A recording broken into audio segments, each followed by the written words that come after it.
साधूनां विनाशाय च दुष्कृतां विनाशाय धर्म संस्थापनार्थाय संभवामि युगे युगे युगे युगे युगे युगे युगे युगे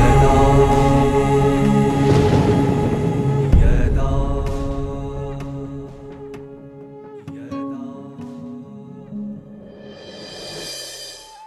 आत्मा के जो स्वभाव संस्कार हैं, उसी अनुसार वह शरीर द्वारा व्यवहार करता है। छोटा बच्चा भी निर्विकारी होता है, उसमें बड़ों जैसे अवगुण नहीं होते। लेकिन जैसे जैसे वह बड़ा होता है, संग दोष में आकर बाद में वह भी विकारों के वशीभूत हो जाता है। आत्मा अपने स्वधर्म को छोड़कर परधर्म की ओर आकर्षित होती है और परिणाम स्वरूप वह दैवी वृत्तियों को छोड़कर आसुरी वृत्तियों के प्रभाव में रहती है। ओम शांति। सद्भाव, सत्य, समष्टि, सच्चारित्र्य, इन सबको मानव जीवन का हिस्सा बनाकर मानव को देव मानव, नर से नारायण, नारी से श्री लक्ष्मी जैसी दैवी संपदा से पूर्ण सृष्टि की स्थापना करने के लिए स्वयं गीताचार्य भगवान इस धरा पर अवतरित होकर हर मनुष्यात्मा के जीवन को अनमोल बनाने के उद्देश्य से जो परमश्रेष्ठ गीता ज्ञान दे रहे हैं, जिस गीता ज्ञान को हम सदियों से एक शास्त्र के रूप में पूजते आए, पढ़ते आए, जपते आए, रटते आए, लेकिन जीवन में उतार नहीं सके, उस शास्त्र को एक ज्ञान के दृष्टिकोण से समझाकर ज्ञान को जीवन में आने वाली सभी कठिनाइयों को पार करने का एक अस्त्र के रूप में उपयोग करने की जो विधि स्वयं गीता ज्ञानदाता के माध्यम से हम सभी को प्राप्त हो रही है। कुछ अच्छा करने के लिए पहले उस क्षेत्र में आने वाली सारी कठिनाइयों को अच्छी तरह से जानना पड़ेगा, तभी तो हम बाधाओं को पार करके अच्छाई की ओर कदम बढ़ा सकते हैं और अच्छा कर सकते हैं।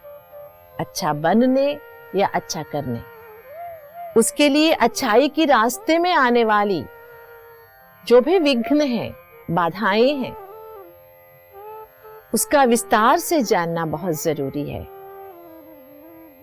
दुनिया में जितने भी मनश्शास्त्रज्ञ है, वैद्य है, डॉक्टर्स है, साइकियाट्रिस्ट है, उन सब से ऊपर है भवरोग वैद्य वैद्यनाथ, गीता ज्ञानदाता स्वयं परमात्मा। मनुष्य आत्मा के अंदर की गतिविधियों को अच्छी तरह जानता है। जानकर मनुष्य आत्मा को परिवर्तन होने के लिए क्या बाधाएं आ सकती है, इन बाधाओं को भी समझकर उन बाधाओं की सूक्ष्मता को भी समझा रहे हैं। हर मनुष्य आत्मा का मूल धर्म, मूल गुण तो दैवी संपदा ही है, ये तो हम पहले से ही सुनते आए, समझते आए। लेकिन दैवी संपदा के ऊपर इतना धूल जम गया है, यूं कहे इतना दलदल जम गया है आसुरी संपदा का।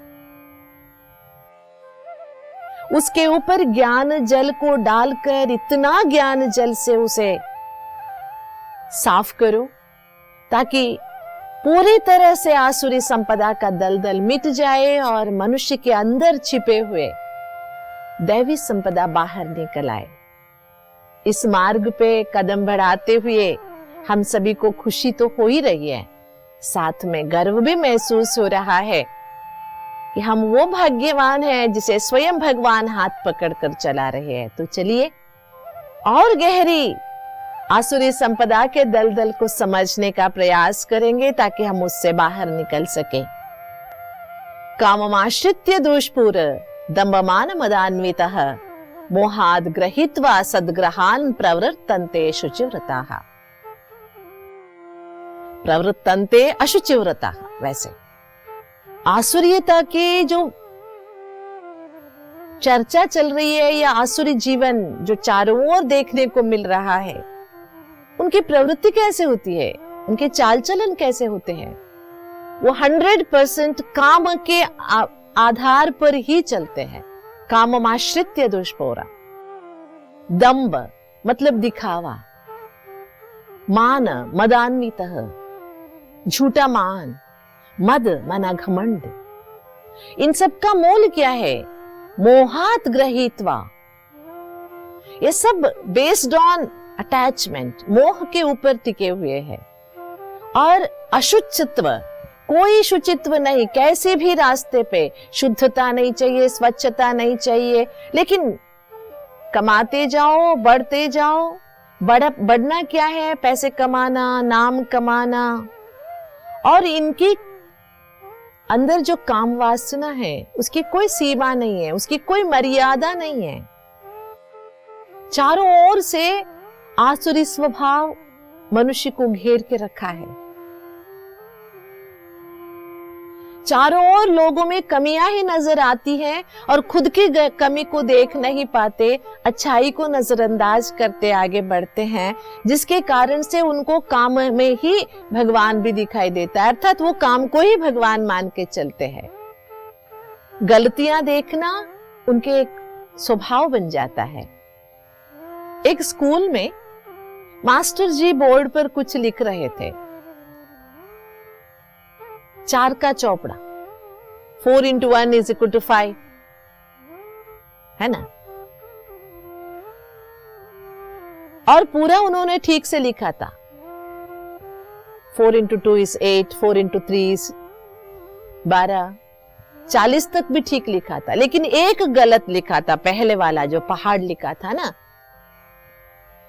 4 को 1 से गुणाकार करेंगे तो 4 ही आएगा ना, लेकिन उन्होंने 5 लिखा था। क्लास में बैठे हुए सभी बच्चे और सब 9 जो पहाड़ी लिखी हुई थी वो सब ठीक था, लेकिन जो ऊपर का था वो गलत था, वो ही देख रहे थे। मास्टर जी को समझ में आया। मास्टर जी ने कहा, आप क्या देख रहे हो? मैं जानबूझकर ऐसे लिखा है ताकि आपकी दृष्टि किसके ऊपर पड़ेगी ये देखने के लिए। लेकिन मनुष्य आत्मा की तो आदत सी हो गई है। 10 अच्छे में, अर्थात 10 चीजें हैं, उसमें से 9 अच्छे हैं, 1 खराब है, लेकिन देखेगा वो खराब चीज ही। हम समझते हैं हमारे आंखें बहुत सूक्ष्म है, हम तीक्ष्णमती है, तीखा देखते हैं, जल्दी पकड़ लेते हैं बुराई को, हमारे सामने किसी की ना एक नहीं चलती, ऐसे अपने आप का गुणगान करते हैं। लेकिन हम भूल जाते हैं हमें दूसरों की गलतियां ही क्यों दिखाई देती है, क्योंकि हमारे अंदर भी गलतियां ही तो छिपी हुई होती है। यही तो हम गलती कर रहे हैं।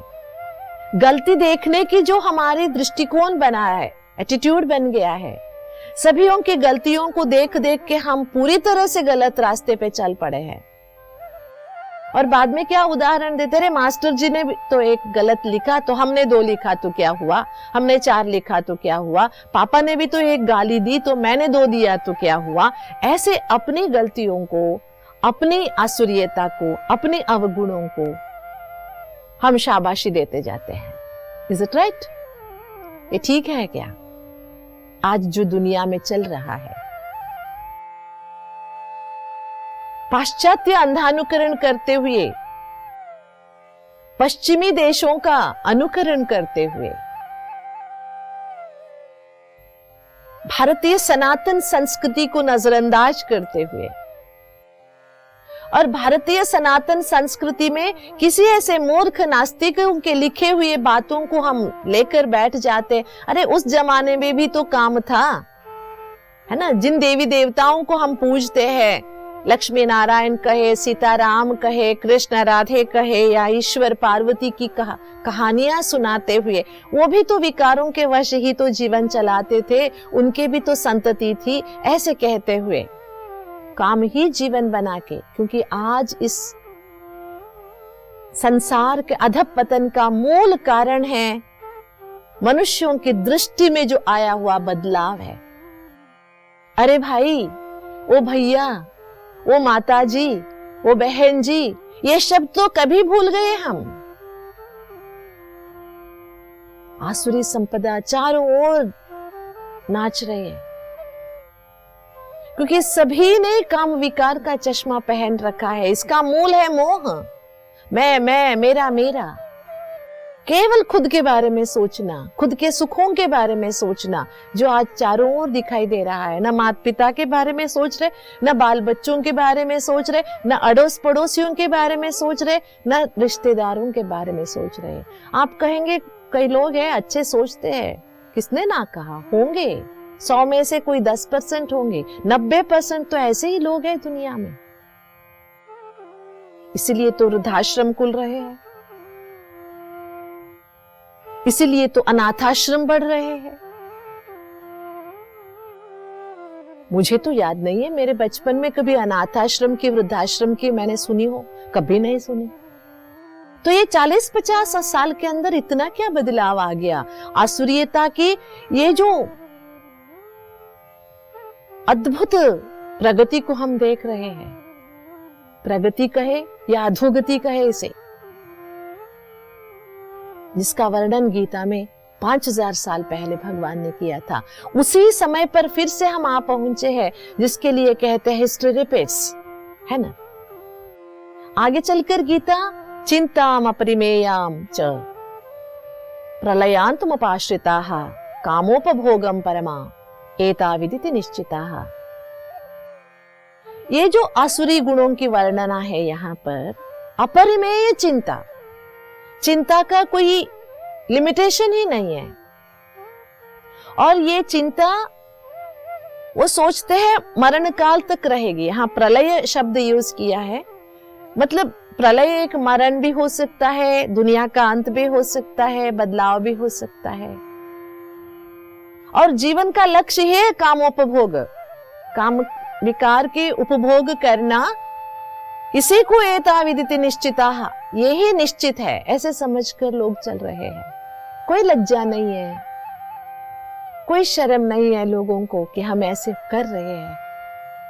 जो बातें पहले बड़ों के सामने, बच्चों के सामने करने के लिए हम सोचते थे, आज खुलेआम ऐसी बातें हो रही है। जिन घरों में एक बार सवेरे दरवाजा खुल जाता था, रात तक किसी कमरे के दरवाजे बंद नहीं होते थे, ऐसी एक मर्यादाग्रस्त घरों में भी आजकल बदलाव आ गया है।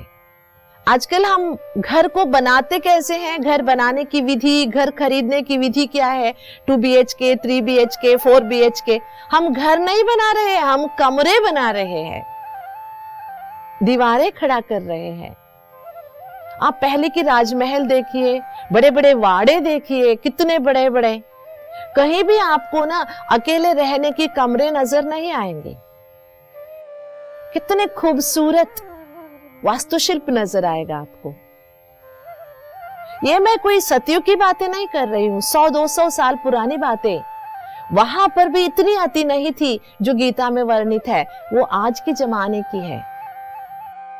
हर कोई प्राइवेसी चाह रहा है। क्यों प्राइवेसी? क्यों सभी के सामने क्यों नहीं हो सकती है बातें? क्योंकि वहां शुद्धता नहीं है, वहां स्वच्छता नहीं है, वहां ट्रांसपेरेंसी नहीं है। हम कुछ छुपा रहे हैं, हम कुछ गंदगी कर रहे हैं ताकि हम छुपा रहे हैं, नहीं तो सभी के सामने करने में क्या प्रॉब्लम।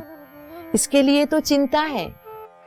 और ऐसी सोच वाले आत्मा को नहीं मानते, पूर्व जन्म पुनर्जन्म को नहीं मानते, जिसके कारण कर्म भय से या कर्म फल से भी वो डरते नहीं हैं। ये आसुरी संपदा का अति है। कहते हैं too much is too bad, अति सर्वत्र वर्जयेत। लेकिन हम ऐसी घड़ी में हैं जिसकी वर्णन स्वयं भगवान ने की है, जिसका विस्तार स्वयं भगवान ने बताया। ऐसे बताते हैं, आज दुनिया में दो लोग साथ जा रहे हैं, लड़का लड़की, तो आपकी नजर में शुद्धता की दृष्टि किसी की नजर में नहीं हो सकती, भले वो भाई बहन क्यों ना हो। क्यों हमने ऐसे चश्मा पहन रखा है? जो भगवान कह रहे, इसी के कारण चिंता बढ़ती जा रही है। चिंता भी काहे की? हमारा मोहल्ला ठीक हो, हमारा गांव ठीक हो, हमारा देश ठीक हो, हमारे फलाने रिश्तेदार ठीक हो, नहीं। चिंता खुद की है। अरे वो सब इतने अच्छे हैं, मैं क्यों नहीं हूँ? मेरे अंदर क्यों नहीं है? मुझे ये प्राप्त क्यों नहीं हुआ है? मैं भी तो हकदार हूँ। केवल खुद की चिंता में मरते जा रहे हैं लोग। इतने विस्तार से भगवान बता रहे हैं, इतने विस्तार से सदियों से गीता हम सुनते आए, ये श्लोक रटते आए, फिर भी कभी हमने ये नहीं सोचा जिसको भगवान आसुरी संपदा कह रहा है, उस आसुरी संपदा से हम मुक्त कैसे हो सकेंगे? इसके लिए कौन सी रास्ता भगवान ने बताई है? केवल रटते आए, रटते आए। और हम ये मानते आए, कई जगह हमने ये सुना है, ये जो श्लोक है कामोपभोग परमा, इसको ना काम को इच्छा के रूप में, इच्छा को त्याग करना चाहिए, अति इच्छा नहीं रखनी चाहिए। भगवान कहता है थोड़ा से कामनाओं को कम करना चाहिए। लेकिन वास्तविकता में भगवान जिस विष की बातें कर रहे हैं उसको समझने के लिए तैयार नहीं है, क्योंकि हम मान के बैठे हैं कि दैवी साम्राज्य में भी देवताओं के वहां भी काम विकार होता है। क्योंकि हमारी चश्मा तो ऐसी है, हमने आसपास यही चीजें देखी है। काम विकार के ऊपर भी, काम विकार के बिना भी सृष्टि चल सकती है। सृष्टि थी, उसी को दैवी सृष्टि कहते थे। जिस देश में अभी तक मोर पंखे को पूजा जाता है, क्यों पूजा जाता है? इस धरती का अति पावन राजकुमार श्री कृष्ण जी के ताज में मोर पंखा क्यों दिखाते हैं? क्योंकि ऐसा एक जमाना था जैसे मोर बिना विकारों के, बिना स्त्री पुरुष के संयोग से संतानाभिवृद्धि कर सकता है, इसीलिए तो उसकी पूजा होती। ऐसा एक जमाना था जो मानव मात्र में भी कोई शारीरिक संबंध के बिना भी जीवन जिया जा सकता था। हो सकता है वो दिन पुनः लौट सकते हैं। इसके लिए भगवान इतनी विस्तार से हमें समझा रहे हैं। काम का मतलब दूसरे शब्दों में नहीं लीजिएगा, ये काम विकार जो मनुष्य आत्माओं के पतन का कारण है, इसे अच्छी तरह से समझे।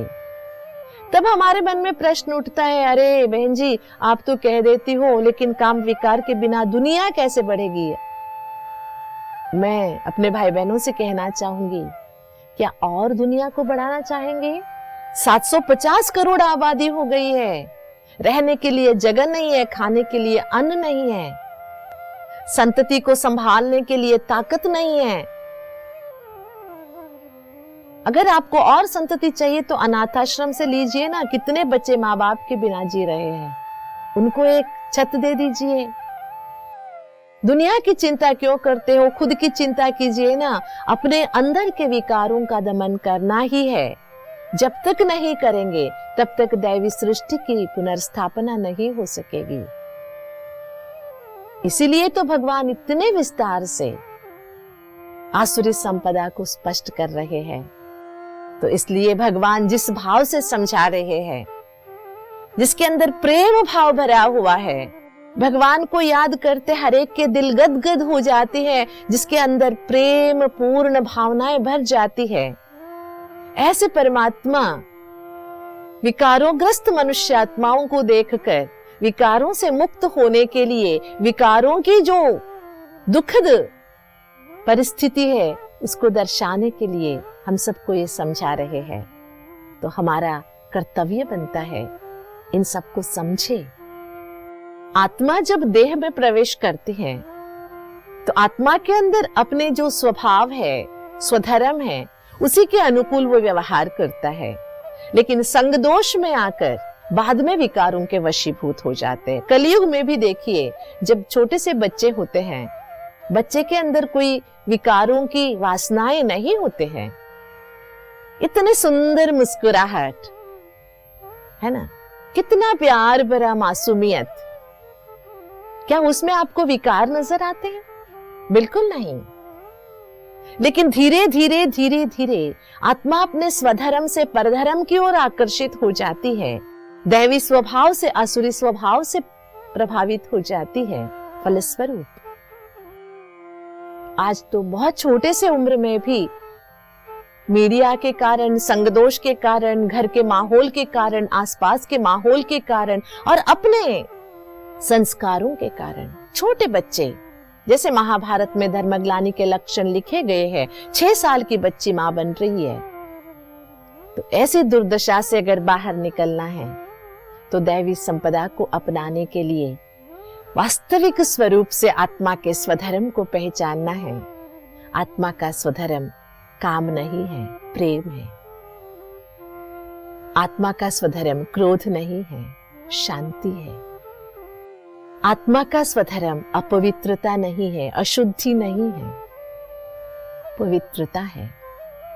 आत्मा का स्वधर्म अज्ञान नहीं है, ज्ञान है। आत्मा का स्वधर्म सुख है, दुख नहीं है। आत्मा शक्तिहीन नहीं है, शक्तिशाली है। छुपे हुए आत्मा के स्वधर्म को जागृत करने के लिए खुद को ही उठना होगा, खुद को ही लड़ना होगा, खुद को ही खड़ा रहना होगा और खुद को खुद से जोड़ना होगा। इसी को समझाने के लिए इतने विस्तार से देवासुर संपद विभाग योग में आसुरी संपदा का विस्तार भगवान हमें समझा रहे हैं।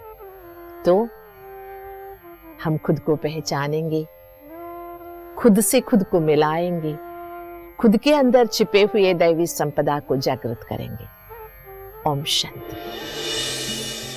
श्रीमद् भगवद गीता द्वारा नर से श्री नारायण, नारी से श्री लक्ष्मी बनाकर दैवी संपदा से संपन्न सृष्टि की स्थापना करने के लिए स्वयं गीताचार्य भगवान इस धरती पर अवतरित होते हैं। आध्यात्म के मार्ग पर चलते हुए आने वाली बाधाओं को हम मनुष्य आत्माएं किस प्रकार पार कर सकते हैं, इसका ज्ञान स्वयं परमात्मा हमें दे रहे हैं।